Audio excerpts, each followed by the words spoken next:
ठीक है जी।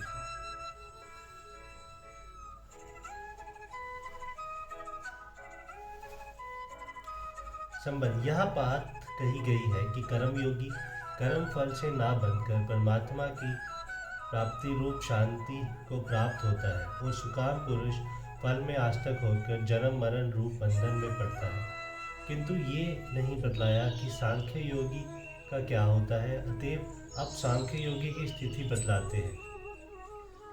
सर्वकर्माणि मनसा सन्न्यस्यासते सुखवशी नव द्वारे पूरे देहि नेव कुवरन कार्यम।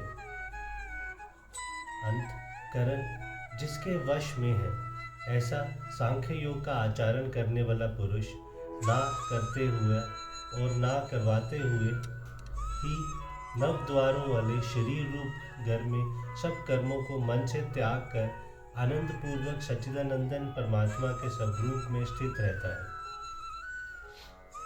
जब सांख्य योगी शरीर इंद्रिय और अंतकरण को मायामय समझते हैं, इनसे उसका कुछ संबंध ही नहीं रह जाता, तब उसे देही और वशी क्यों कहा गया। यद्यपि सांख्य योगी का उसकी अपनी दृष्टि से शरीर इंद्रिय और अंतकरण से कुछ भी संबंध नहीं रहता, वह सदा सच्चिदानंदन परमात्मा में ही अभिन्न रूप से स्थित रहता है, तथापि लोक दृष्टि में तो वह शरीरधारी ही दिखता है, इसीलिए उसको देही कहा गया है। इसी प्रकार 14वें अध्याय 20वें श्लोक में गुण के वर्णन में भी देही शब्द आया है तथा लोक दृष्टि से उसके मन बुद्धि इंद्रियों की चेष्टाएं निमित्त रूप से शास्त्रानुकूल और लोक संग्रह के उपयुक्त होती है, इसीलिए उसे वशी कहा है। यहाँ एव किस भाव द्योतक है। सांख्य योगी का शरीर और इंद्रियाएं में अभाव न रहने के कारण उनके द्वारा होने वाली कर्मों को वह करता नहीं बनाता और ममत्व न रहने के कारण वह करवाने वाला भी नहीं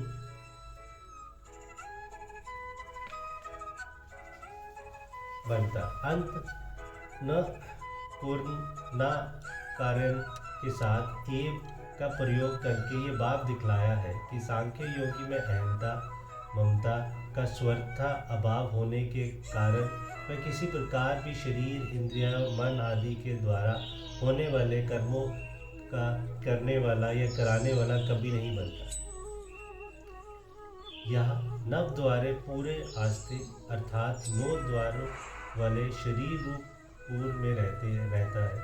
ऐसा अन्वय न करके नव द्वारे पूरे स्वर्ग कर्माणि ममसा संन्यस्य अर्थात 9 द्वार वाले शरीर रूप पूर्व में सब कर्मों को मन से छोड़कर इस कर्म अन्वय क्यों किया गया है।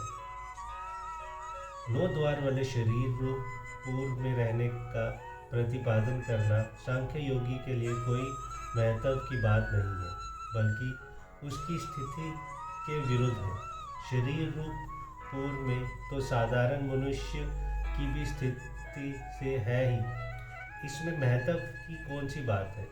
इसके विरुद्ध शरीर रूप पूर्व में यानी इंद्रिया आदि प्राकृतिक वस्तु में कर्मों के त्याग प्रतिपादन करने से सांख्य योगी का विशेष महत्व प्रकट होता है, क्योंकि सांख्य योगी ही ऐसा कर सकता है, साधारण मनुष्य नहीं कर सकता। अतएव जो अन्वय किया है वही ठीक है।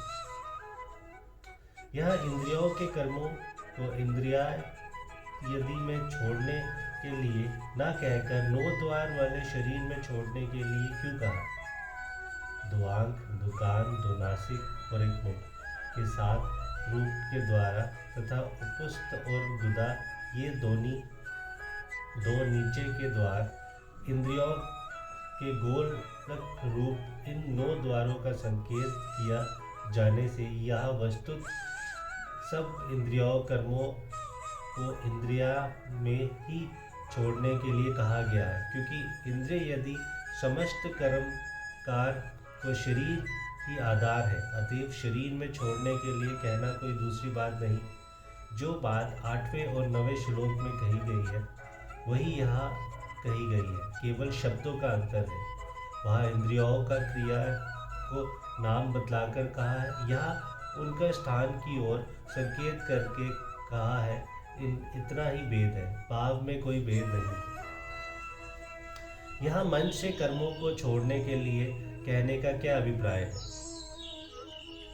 स्वरूप से सब कर्मों का त्याग कर देने पर मनुष्य की शरीर यात्रा भी नहीं चल सकती। इसलिए मन से विवेक बुद्धि के द्वारा कर्तव्य कार्य तव का त्याग करना ही सांख्य योगी का त्याग है। इस बात को स्पष्ट करने के लिए मन से त्याग करने के लिए कहा है। श्लोक का अर्थ में कहा गया है, वह सच्चिदानंदन परमात्मा के स्वरूप स्थित रहते हैं, परंतु मूल श्लोक में ऐसी कोई बात नहीं कही। फिर अर्थ में वह ये वाक्य ऊपर से क्यों जोड़ा गया? आस्ते स्थित रहता है, इस क्रिया को आधार की आवश्यकता है। मूल श्लोक में उसके उपयुक्त शब्द ने न रहने पर भाव से अध्याहार कर लेना उचित ही है। यहाँ सांख्य योगी का प्रकरण है। सांख्य योगी वस्तुत सच्चिदानंदन परमात्मा के स्वरूप में ही सुखपूर्वक स्थित हो सकता है, अन्यत्र नहीं। इसीलिए ऊपर से ये बात जोड़ा गया है। जय श्री कृष्ण, जय भगवत गीता।